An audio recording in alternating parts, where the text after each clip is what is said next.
I'd like to give a special happy Mother's Day to Lola, our grandmother, in the Ida village of the Philippines. Happy Mother's Day, Mama. I think I think for the most part, I think I like the mothers of the women I dated a lot more than I like the women I dated. My mom was fierce, man. She was like my grandmother, man. So you don't talk about her children. That's one thing you don't do. And let me tell you, somebody did try to talk about my sister and I, and oh man, it was not pretty. During my first, in my first relationship that ended badly, my cousin Gwinny, oh my gosh, she just made me feel so good. Where my grandmother told me to basically suck it up, Gwinny was the comforting one, and she really, really helped me with that breakup. And there's Doris, my rock, my mother, cousin, auntie. She was the rock of the family. She's the only one of my true mothers that are still alive, and to this day, we talk all the time. She's so proud of me. Family, how you guys doing? I just want to first thank you guys so much for the following. Oh my gosh.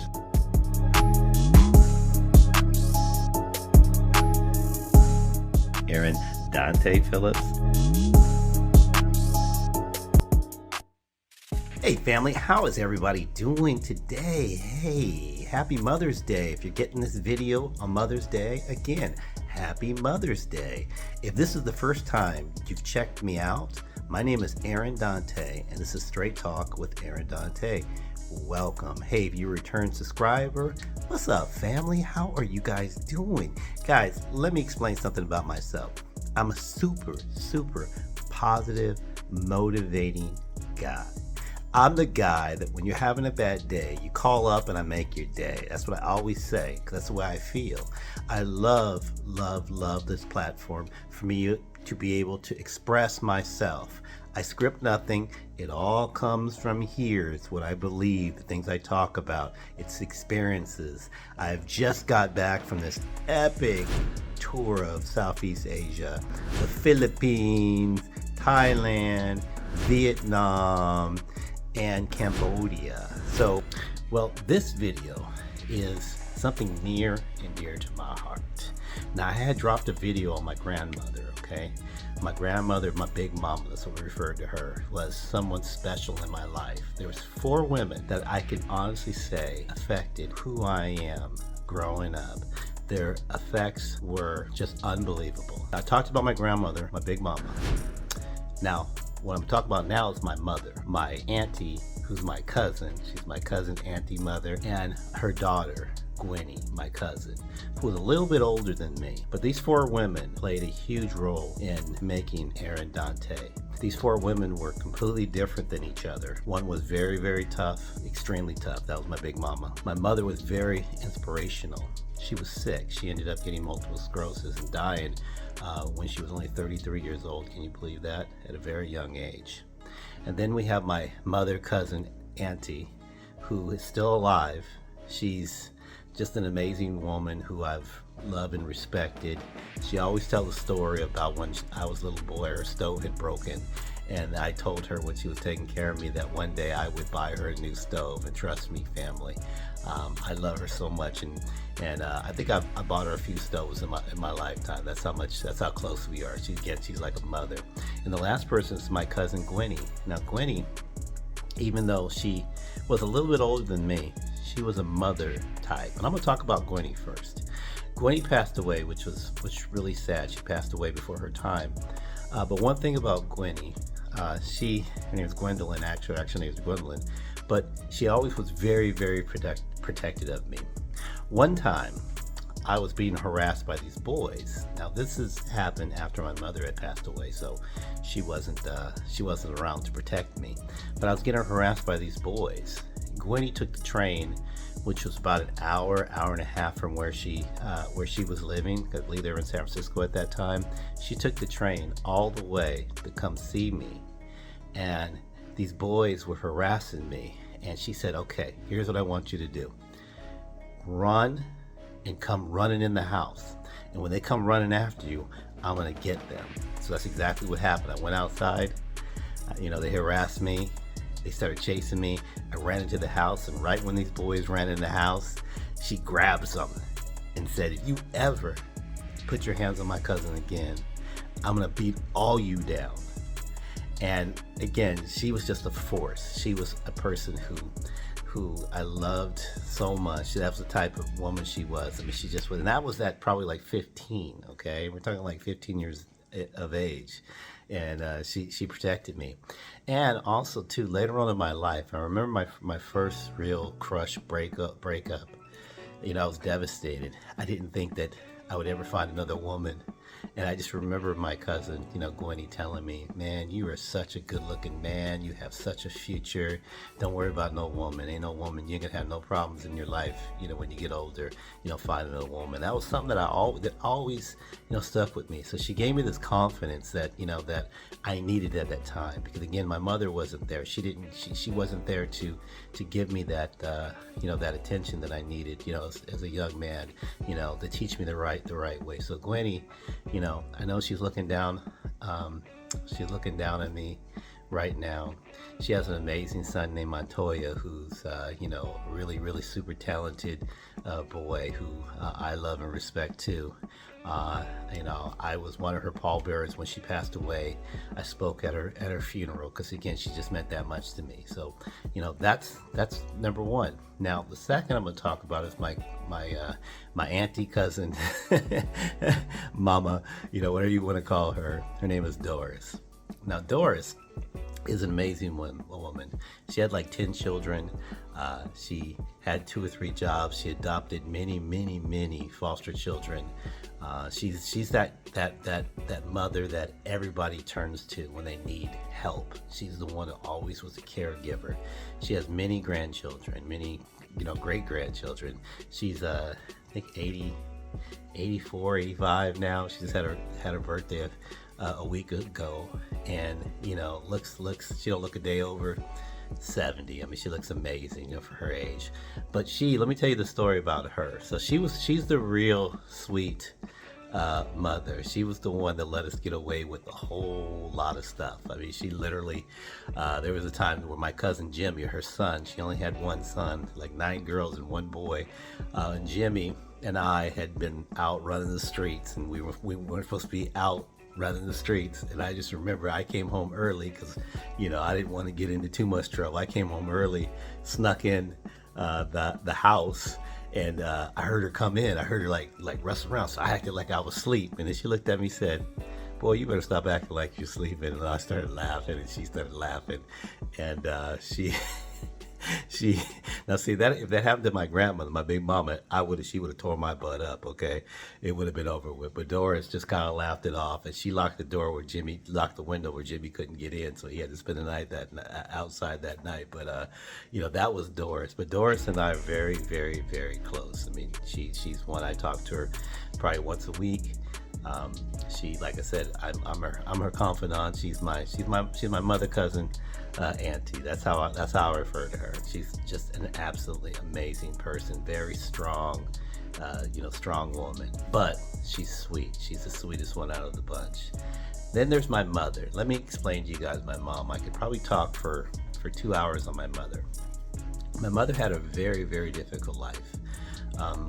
She grew up in a time where if you were a light-skinned woman, it was difficult.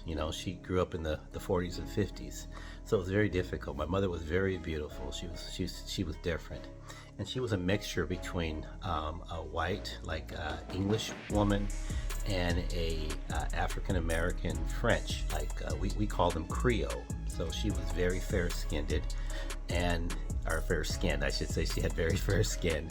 And she just was gorgeous. She was very beautiful. She was taller. She, just was a really, really pretty girl. And she had a really difficult life. She had a lot of things happen to her.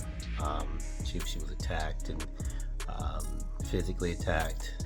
She told me one thing about my mother. Even though we didn't have her very long, my mother was very honest about her life. She explained many things to me that even at a young age I remember. She instilled very strong base of preparing me for the future, the things that I was going to have to worry about in life, racism, that eventually that I was going to have to take care of my brothers and sisters. She knew she was dying. So she kind of prepared me for that. And I was her caretaker up until the time I couldn't do it anymore. I was a young boy, we're talking 8, 9 years old, trying to help her around her wheelchair and everything else. But the thing is, she was very, very proud of me. I remember my first day of kindergarten, and she just told me, she was in a wheelchair at that time. I was about 6 years old, I believe, and she just told me how proud she was of me, and how, she just kept referring to me as this handsome boy, and that I could do anything. She made me feel so good. And those are the things that I miss, growing up without a mother.